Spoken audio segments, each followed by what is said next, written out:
Hello and welcome back to another episode on Make or Break. This is my next SEMA video, which you have probably seen quite enough of them, but this is my top 10 cars, and this may be a controversial list because it's full of my friends, but you know what, let's get to it.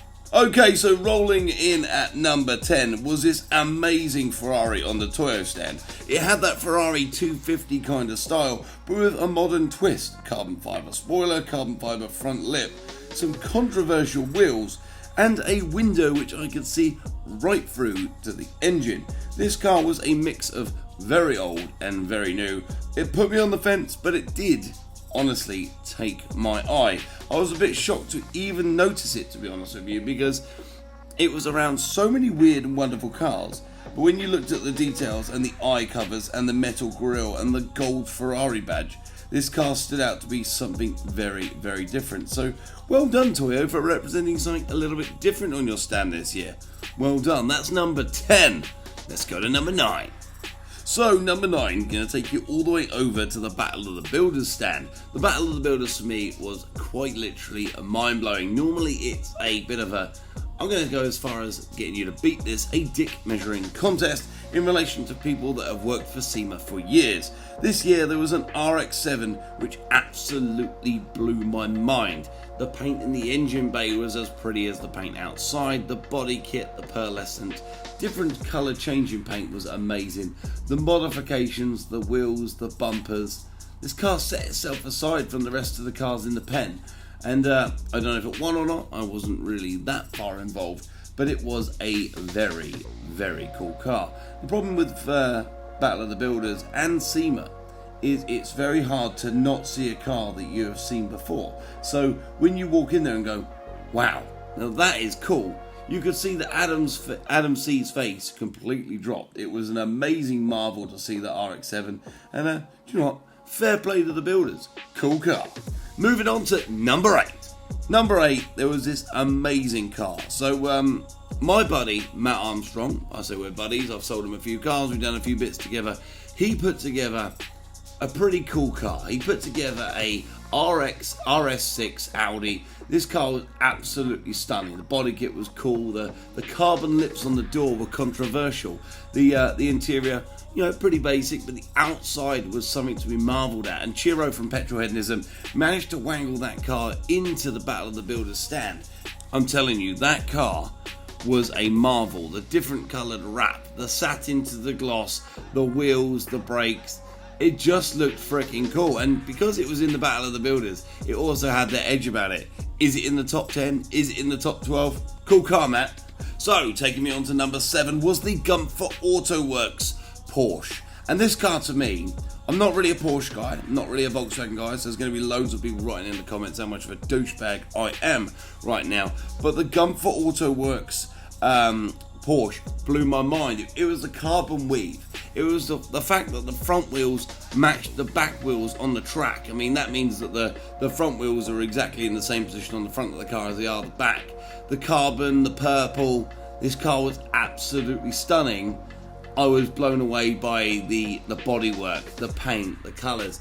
But where I'm not a Porsche guy, it was hard to get that across in my mind to see if I loved it. You know, it was that weird feeling of, I absolutely love something I have never liked before, and I didn't really know how to go about that. It was a very, very odd and weird feeling for me. But Gumpfer Works, you smashed it out of the park again. For a car that's not my cup of tea, you came in flying at number 7, my top 10 cars at SEMA 2023. Number 6. Let's go over to number 6, okay? Because this is quite a hard car for me to choose.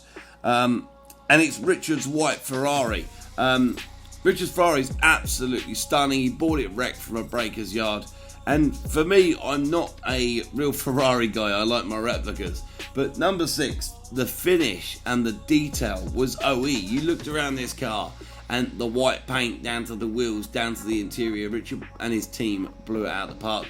I think Gas Monkey are going to be quite heavy contenders in my top 5 coming up. But this Ferrari you built, Richard, from a wrecked car to have that OEM finished of quite unbelievable standard at SEMA. You took 4 cars to freaking SEMA, man. You nailed it out of the park. Number 6, Richard Rawley's Ferrari.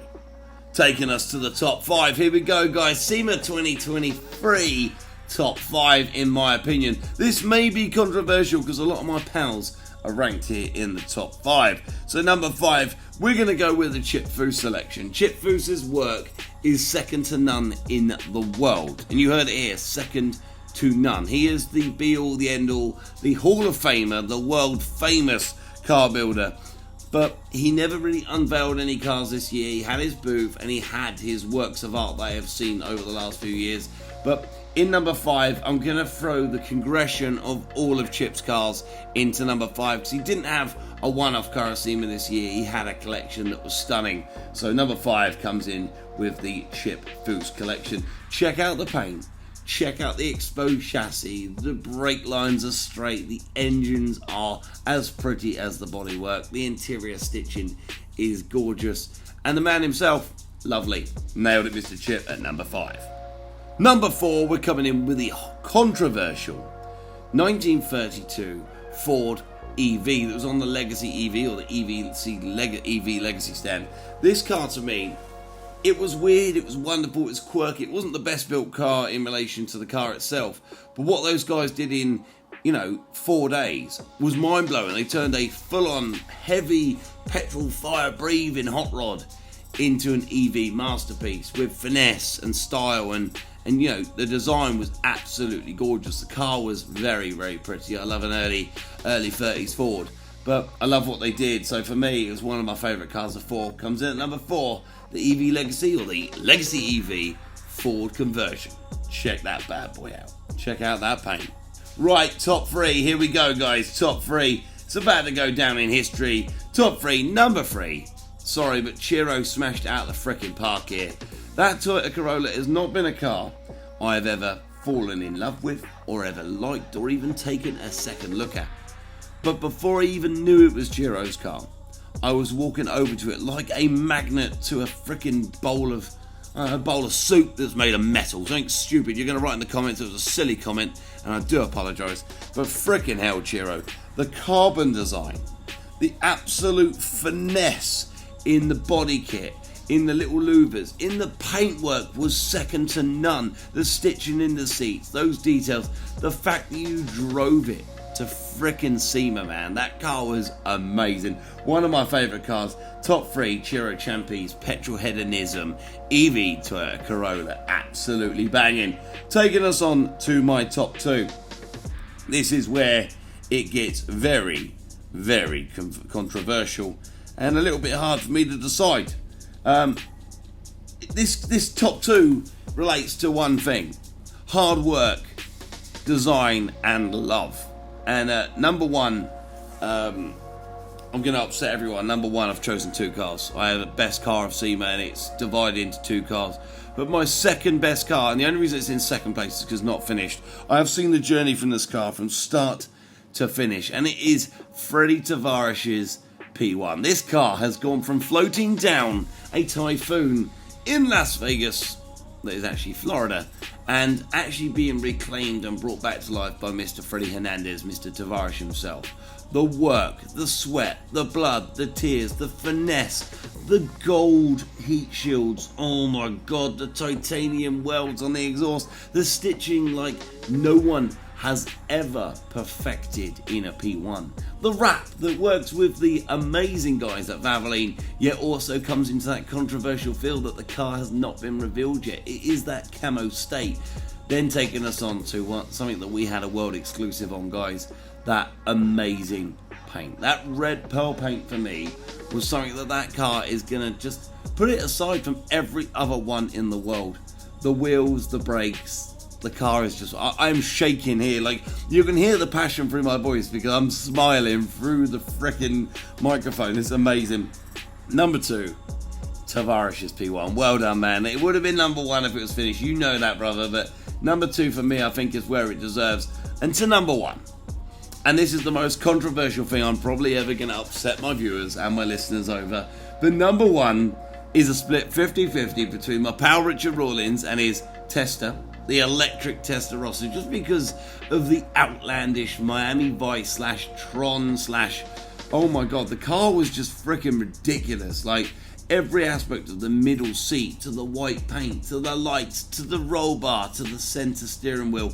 That car was everything SEMA should be. It's about showcasing product. It's about breaking the mold, and it's about making the world smile while making them angry at the same time. And Richard Rawlins, my friend, it's coming at top one. I know in the Sam Hard stakes it's not that big, but you blew my freaking mind, man. But then I was stuck because although that was my favourite visual car at SEMA, my favourite best built car at SEMA was truly remarkable, the Tusk by the Ring brothers. Once again, every hair's just stood up on my arms because this car was everything I believe in. You know, the 68, 69, 70 Gen 2 Dodge Charger for me was the most pretty muscle car ever made, ever. And for a company like the Ring brothers to throw so many changes and subtle differences in that car, the carbon hood that made it look like it was still the one-piece billet grille, down to the bumpers that had been brought in, shortened, and slowly taken in so close to the body that it looks like something out of factory, yet you don't notice those changes. Getting rid of the louvers where the wipers would normally be, walking around the back, to seeing the seam lines completely disappear. The indentations taken out the doors and moved to the fenders. They've just made a car that is pretty goddamn gorgeous. Perfect. So there we go, the gold winners, the Ring brothers, Richard Rawlins. Thanks to everyone at SEMA that took their time to obviously show me their amazing cars. Thanks to Richard, thanks to Chiro, thanks to Chip Foose, thanks to the guys, Battle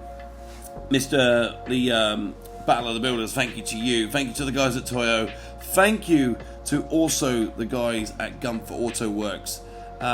Thank you to the Ring brothers. It's been amazing. SEMA 2023 has been a blast. That's me completely out. Watch this space, guys. On the next couple of episodes of Hard Up Garage, we are going to shake things up. Things are changing over here. We've got some controversial builds, some cars that are going to make you smile, and some builds that are going to start now and end by Christmas. Watch this space. Thanks for watching. Don't forget to like. Don't forget to subscribe. And remember, you stay classy, Portsmouth, England, London, worldwide. See you soon.